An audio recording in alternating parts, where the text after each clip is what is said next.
Your album, Weird, is going to be out December 4th. How do you feel right now, though? I'm really excited / nervous, and I can't wait for the world to hear it, man. I don't know. I'm just like, I've been ready to release this for so long, and it's just been such a crazy year that, I don't know, I'm just ready to open the floodgates. Okay. I think we're all ready, you know? If only you could just drop it tomorrow. But we gotta wait, right? So some of your songs are already out from the album that we've heard. Let's just talk about Cotton Candy for a second. Yeah. It's about sexual liberation, right? Yeah, baby. Cotton candy. Do you remember when you had the strong urge to want to portray this message in a song? Do you remember that moment and you had to write it?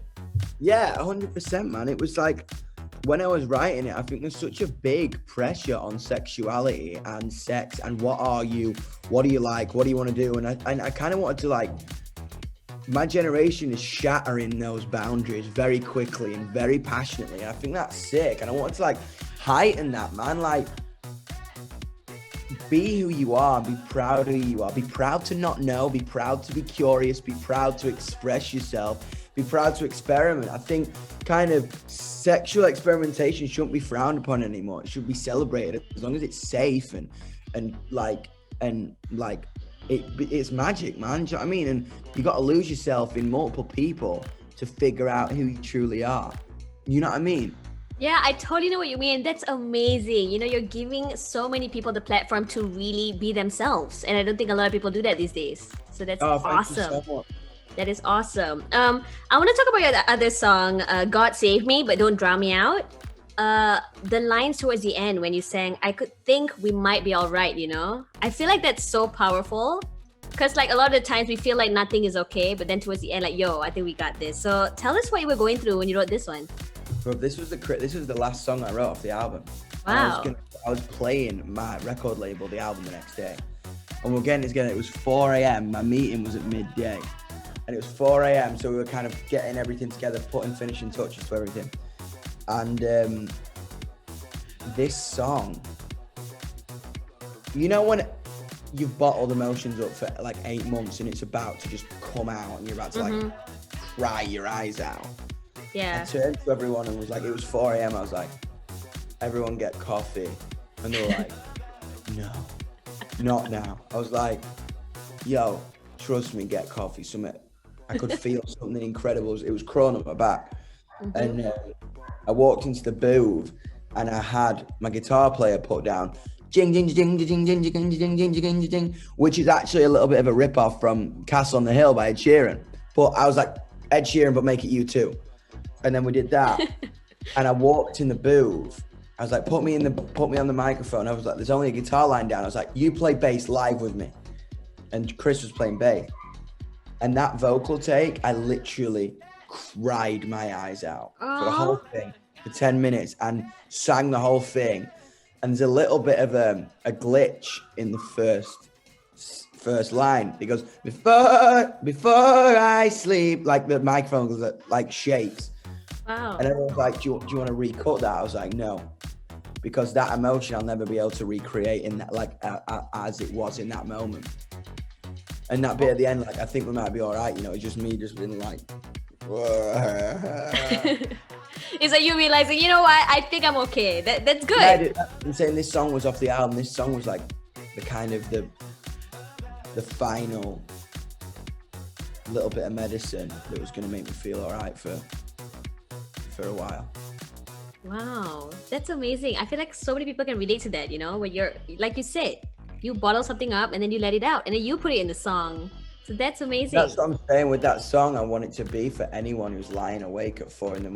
wondering why that they can't get to sleep and why they might not be good enough and what they're going through. It's like, put that on and I hope it gives you peace and like makes you feel happy. That's amazing. Okay, now we know. Every time Yungblud says get the coffee, we know what's gonna happen. We know what's about to go down. Okay.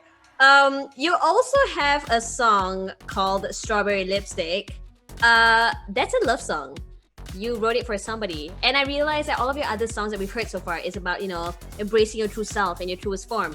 But that is a love song. So tell me why you wanted to put that song in this album? It's everything, man. That song is like it's hilarious. Like, there is love songs on the album. It's the first time I ever experienced love for the first time, and I was like, whoa, this is weird. And I think Lippy is everything. I think it's kind of like the pressure of love, the feeling of love, you being completely unprepared for love, but it just sounds punk rock as fuck. I wanted to make something that like was heavy and I could get my energy out. I could put on a Union Jack dress and just embrace me in a Spice Girl. Oh my god, that's so cute. I love that song. I feel like that's one of my favorites from all of the songs that we've heard. So good, so good. Can you tell us how many songs will be out in the album? How many songs will be on the album? Yes. 12. Wow. 12 songs off the first installment. So don't worry, because there's going to be more dropping after the album comes out as well. Oh, okay. That's exciting. I have big plans. There's about 25 on the final edition of Weird, I think. Wow. Okay, that's amazing. That's amazing. We're so excited. If you were to meet somebody who has never heard of any of your songs or you before, which song from Weird would you let them hear first and why? And you can spill the tea. I mean, if you want to. I would probably say God Save Me, but Don't Drown Me Out. Or I would say Cotton Candy, or I would probably say Mars. Okay, Mars. Mars is a song we haven't heard. Why that one though?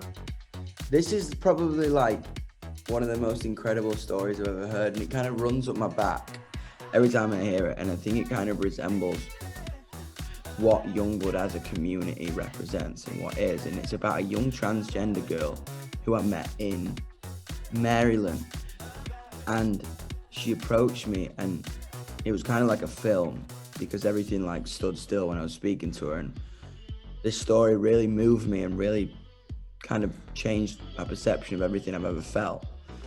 And she said that she would find it really hard because her parents just couldn't understand that she wasn't their son, and in fact she never had been. She was their daughter, and she'd always been a female, and she was finding it really hard at school because people just couldn't get it, and people just didn't understand it, and people didn't think it was real.